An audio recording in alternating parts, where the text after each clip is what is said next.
জাতীয় নাগরিক পার্টি বিশ্বাস করে মৌলিক ও কাঠামোগত সংস্কার ছাড়া স্থায়ী গণতান্ত্রিক রূপান্তর সম্ভব নয়।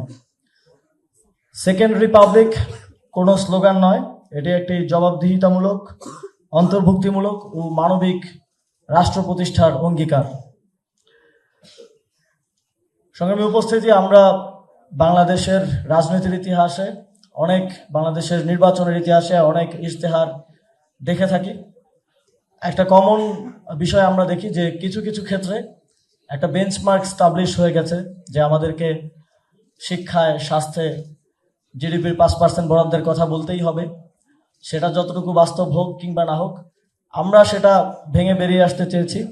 আমরা বাস্তবতার নিরিখে এই ইশতেহারের মধ্য দিয়ে আগামী 5 বছরে বাস্তবতার ভিত্তিতে যতটুকু বাস্তবায়ন সম্ভব এবং যতটুকু আমরা বাস্তবায়ন করতে পারবো বলে আমরা বিশ্বাস করি, ততটুকুই বাংলাদেশের মানুষকে প্রমিস করতে চাই।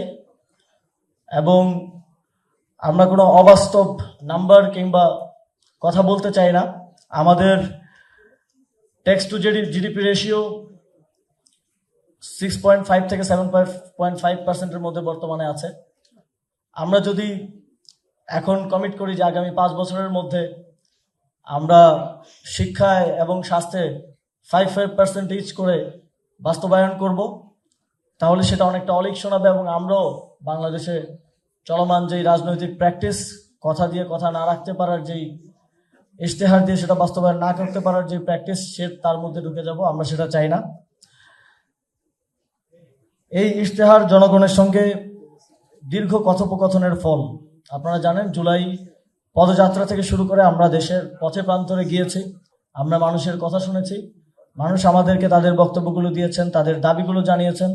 আমরা সমাজের বিভিন্ন কমিউনিটির সাথে বসেছি, তাদের কথা শুনেছি, বিভিন্ন পেশাজীবী গোষ্ঠীর সাথে বসেছি, শ্রমিকদের নেতৃত্বের সাথে বসেছি। সকলের কথার ভিত্তিতে এই ইশতেহার তৈরি হয়েছে। 12টি অধ্যায়ের 36 দফার অগ্রাধিকার বাস্তবতা বিবেচনায় নিয়ে নির্ধারিত হয়েছে।